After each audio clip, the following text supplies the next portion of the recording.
नमस्कार, मैं रितेश कुमार। दोस्तों, लोकसभा चुनाव 2024 का परिणाम घोषित कर दिया गया है। एनडीए एक बार फिर देश में अपनी सरकार बनाने जा रही है।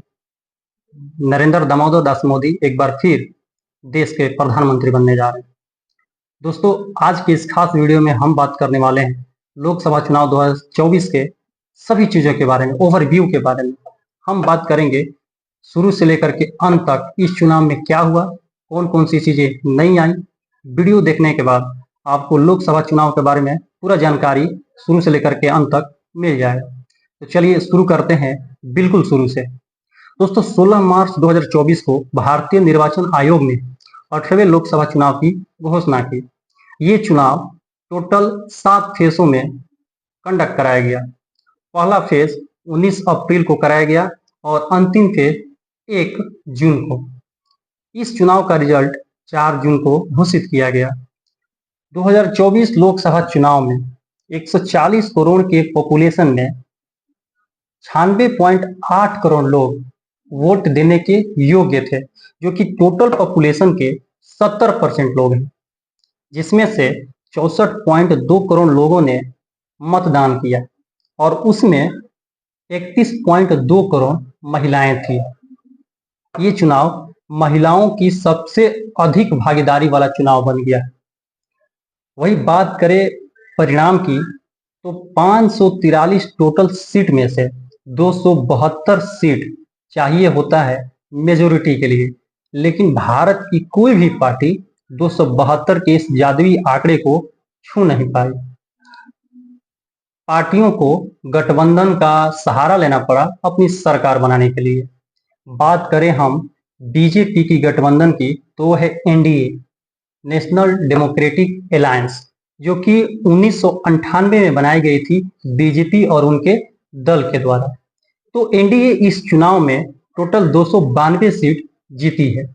वही दूसरी तरफ हम बात करें कांग्रेस की, जो कि इंडिया गठबंधन के नाम से जानी जाती है, जो कि 2024 में बनाया गया था कांग्रेस और उनके सहयोगी दल के द्वारा। इंडिया गठबंधन इस इलेक्शन में 234 सीटें जीतने में सफल रही है। और आगे बढ़ने से पहले एक बहुत ही इंटरेस्टिंग फैक्ट आपको बता दें कि सूरत निर्वाचन क्षेत्र से मुकेश दलाल जी एक ऐसे व्यक्ति हैं, एक ऐसे नेता हैं, जो बिना चुनाव लड़े ही चुनाव जीत गए हैं। जी हाँ, बिना चुनाव लड़े ही चुनाव जीत गए हैं। ऐसा इसलिए हुआ क्योंकि इनके खिलाफ कोई भी कैंडिडेट खड़ा ही नहीं हुआ। अंततः निर्वाचन आयोग ने बिना कोई चुनाव कराए बगैर ही मुकेश दलाल जी को विजयी घोषित कर दिया गया। ये बहुत ही इंटरेस्टिंग फैक्ट है इस चुनाव के बारे में। दूसरा इंटरेस्टिंग फैक्ट ये है कि अभी तक के इतिहास में नोटा को सबसे अत्यधिक वोट 2,18,674 वोट मिला है एमपी के इंदौर में, जो कि अभी तक का सबसे अधिक वोट है नोटा के द्वारा प्राप्त किए गए। अगला पॉइंट हमारा है कि सबसे ज्यादा वोट से इस बार के इलेक्शन में कौन जीता है। तो सबसे ज्यादा वोट से इस बार के इलेक्शन में जीते हैं शंकर लालवानी जी, जो कि इंदौर से ही है। ये 11,75,092 वोट से जीते हैं। वही बात करें ऐसे कैंडिडेट की जो इस इलेक्शन में सबसे कम वोट से जीते हैं, वो हैं एटिंगल लोकसभा क्षेत्र से प्रत्याशी आदुर प्रकाश, जो कि मात्र 684 वोट से जीते हैं, जो कि एक कांग्रेस की प्रत्याशी हैं। अब हम बात करने वाले हैं पार्टी वाइज रिजल्ट्स की, मतलब भारत की कौन सी पार्टी कितना सीट निकालने में सफल रही। तो सबसे पहली पार्टी और भारत की सबसे बड़ी पार्टी जो सबसे अत्यधिक सीट निकालने में सफल रही, वो है बीजेपी, भारतीय जनता पार्टी, जो अकेले 240 सीट निकालने में सफल रही। वही दूसरे नंबर पर है कांग्रेस। कांग्रेस टोटल 99 सीट निकालने में सफल रही।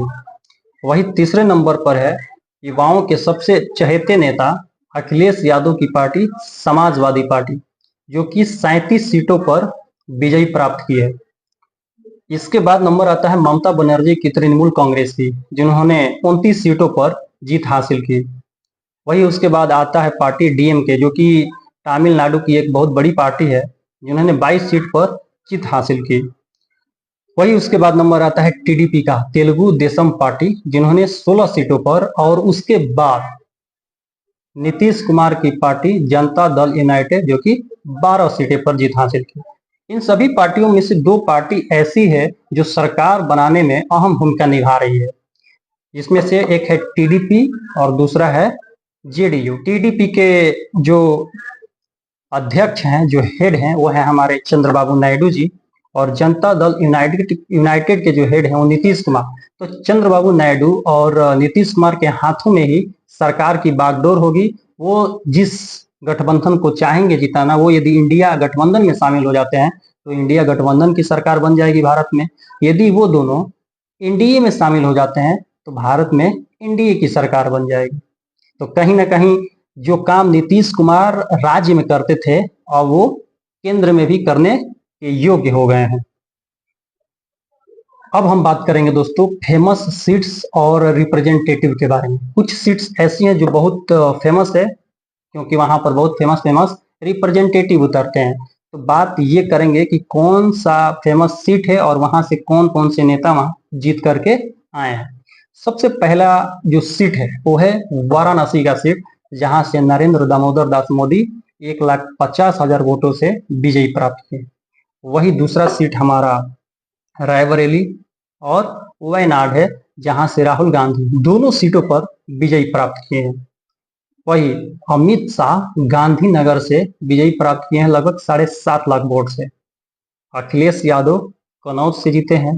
हालांकि अखिलेश यादव इस चुनाव में सबसे सफल नेता साबित हुए हैं, जो अपने अकेले दम पर 37 सीट निकालने में सफल रहे हैं।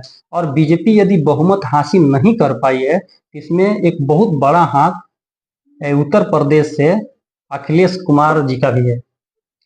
वही अगला बात करते हैं किशोरी लाल शर्मा जी का, जो कि अमेठी से चुनाव लड़े थे, और ये लड़े थे स्मृति ईरानी के विपक्ष में, और यहाँ से स्मृति ईरानी हार गई, और किशोरी लाल शर्मा ने इलेक्शन जीत लिया है। वही कुछ ऐसे भी चर्चित चेहरे हैं जो भोजपुरी इंडस्ट्री से ताल्लुक रखते हैं, उन्होंने भी अपना किस्मत आजमाया इस इलेक्शन में, और कईयों ने जीत हासिल की तो कईयों के हाथ जम नहीं पाया इस इलेक्शन में। तो बात करते हैं पहले स्टार, जो सुपर स्टार है भोजपुरी के, पवन सिंह, जो बिहार के काराकाट लोकसभा क्षेत्र से उम्मीदवार थे, और वो इलेक्शन हार गए हैं, और वहां से जीते हैं राजा राम सिंह, जो कि एक आरजेडी के प्रत्याशी थे। वही बात करें हम दिनेश लाल यादव निरहुआ जी की, तो वो आजमगढ़ से चुनाव हार गए हैं, और वहां से धर्मेंद्र यादव, जो कि सपा का एक कैंडिडेट थे, इलेक्शन जीत गए हैं। अगले भोजपुरी जो सुपरस्टार रवि किशन, जो कि गोरखपुर से इलेक्शन लड़े थे, और उनके विपक्ष में खड़ी थी काजल निषाद, जो कि सपा की कैंडिडेट थी। तो गोरखपुर से इलेक्शन रवि किशन ने जीत लिया है। और अंतिम जो सुपरस्टार है मनोज तिवारी, जिन्होंने दिल्ली के नॉर्थ ईस्ट से चुनाव लड़ा था, जिनके विपक्ष में कन्हैया कुमार जी खड़े थे। तो मनोज तिवारी ने इलेक्शन जीत लिया है, और कन्हैया कुमार वहां से इलेक्शन हार गए हैं। और एक चर्चित चेहरा जो युवाओं के प्रेरणा स्रोत हैं, युवाओं के रोल मॉडल हैं, श्री चिराग पासवान जी, जो कि बिहार के हाजीपुर सीट से इलेक्शन लड़े थे। वो लगभग 1.5 लाख वोटों से इलेक्शन जीत गए हैं। वही अगला बात करें हम तो अमृतपाल सिंह, जी हाँ, ये वही अमृतपाल सिंह है जो खालिस्तानी सपोर्टर हैं, और ये खडूर साहिब से, पंजाब के खडूर साहिब लोकसभा इलेक्शन क्षेत्र से इलेक्शन लड़े थे, और वो इलेक्शन जीत गए हैं। तो ये एक बहुत इंटरेस्टिंग चीज है। अगला जो कैंडिडेट है वह सरबजीत सिंह खालसा, जो कि फरीदकोट से इलेक्शन लड़े थे और जीत गए हैं। जी, सरबजीत सिंह खालसा जो है वो बेन सिंह के बेटे हैं, और ये बेन सिंह वही हैं जो इंदिरा गांधी के बॉडीगार्ड थे, और इन्होंने इंदिरा गांधी के ऊपर गोलियां चलाई थी, जिनके बाद इंदिरा गांधी की मौत हो गई थी। तो बेन सिंह के बेटे सरबजीत सिंह इस बार फरीदकोट से इलेक्शन जीत गए हैं। तो देख लीजिए, अमृतपाल सिंह, सरबजीत सिंह जैसे लोग भी इलेक्शन में अपने किस्मत आजमा रहे हैं, इलेक्शन जीत रहे हैं। तो ये एक तरह से कह सकते हैं कि भारत में किस प्रकार की प्रजातंत्र है, जहां हर किसी को इलेक्शन लड़ने की आजादी है, कोई कहीं से भी इलेक्शन लड़ सकता है, जीत सकता है। वही अगला बात करें तो बॉलीवुड की क्वीन कही जाने वाली कंगना रनौत, जो कि हिमाचल प्रदेश की मंडी लोकसभा सीट से खड़ी थी और वो इलेक्शन जीत गई है। वही बात करें बिहार के सबसे हॉट सीट बक्सर के बारे में, तो बक्सर से आरजेडी प्रत्याशी सुधाकर सिंह लगभग 30,000 वोटों से बीजेपी के कैंडिडेट मिथिलेश तिवारी को हराकर इलेक्शन जीत गए हैं। अगले कैंडिडेट हैं रामायण में राम की भूमिका निभाने वाले अरुण गोविल जी, जो कि मेरठ यूपी से चुनाव लड़ रहे थे और ये आसानी से वहां चुनाव जीत गए हैं। अगले कैंडिडेट हैं ईसु पठान, जो कि एक बेहद नामी क्रिकेटर हैं, रहे हैं भारत के लिए, एक अच्छे ऑलराउंडर रहे हैं, जो कि बंगाल के बहरामपुर से इलेक्शन लड़े थे ममता बनर्जी की पार्टी तृणमूल कांग्रेस से और इलेक्शन जीत गए हैं। तो ये कुछ फेमस चेहरे थे और कुछ फेमस लोकसभा सीटें थी जहां से हमको अच्छे अच्छे कैंडिडेट और सुप्रसिद्ध कैंडिडेट देखने को मिले। स्ट्राइक रेट वाले पार्टी के बारे में, मतलब कि ऐसी पार्टी जिनको जितने सीट दिए गए उतने सीट पर जीत हासिल की, और ऐसी पार्टियों में सबसे पहला स्थान आता है जन सेवा पार्टी की। जी हाँ, जन सेवा पार्टी आंध्र प्रदेश की एक पार्टी है जो कि पवन कल्याण की पार्टी है। पवन कल्याण साउथ के एक बहुत ही सुपरस्टार एक्टर हैं, जिनकी पार्टी ने 21 सीटों पर इलेक्शन लड़ा था और सभी 21 सीटों पर जीत हासिल की।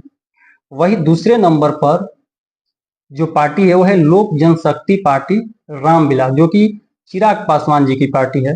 चिराग पासवान जी को इस बार 5 सीटें दी गई थी, जो कि एनडीए गठबंधन की एक पार्ट है, और 5 सीटों में इनको जमुई की सीट, हाजीपुर, वैशाली, खगड़िया और समस्तीपुर दिए गए थे और इन्होंने 5 सीट पर जीत हासिल की। वही तीसरे नंबर पर है राष्ट्रीय लोकदल, जो कि जयंत चौधरी की एक पार्टी है और ये पार्टी यूपी में इलेक्शन लड़ी थी। राष्ट्रीय लोकदल 2 सीटों पर इलेक्शन लड़ी थी और दोनों ही सीटों पर इनको जीत हासिल हुई। वही जो चौथी पार्टी है जो 100% स्ट्राइक रेट दी है वो है जीतन राम मांझी की पार्टी, हिंदुस्तानी अवाम पार्टी। तो इस पार्टी के तरफ से जीतन राम मांझी खुद गया लोकसभा क्षेत्र से इलेक्शन लड़े थे और वहां से इलेक्शन जीत गए हैं। और इस लिस्ट में सबसे अंतिम पार्टी जो है वो भारतीय आदिवासी पार्टी। भारतीय आदिवासी पार्टी राजस्थान की एक पार्टी है जो 1 सीट पर इलेक्शन लड़ी थी और वो सीट जो है वो है बांसवाड़ा का। बांसवाड़ा से श्री राजकुमार जी इलेक्शन लड़े थे और वो इलेक्शन वहां से जीत गए। तो ये कुछ पार्टियां थी, ये 5 पार्टियां थी जो कि 100% स्ट्राइक रेट के साथ इस इलेक्शन में परफॉर्म की है। तो दोस्तों ये था लोकसभा चुनाव 2024 का ओवरव्यू। उम्मीद है ये वीडियो आपको काफी इंफॉर्मेटिव लगा होगा, अच्छा लगा होगा। यदि अच्छा लगा हो, बढ़िया लगा हो तो और भी लोगों के पास जरूर शेयर कीजिए। अपना विचार कमेंट बॉक्स में जरूर दीजिए और वीडियो देखने के लिए आपका धन्यवाद, आभार।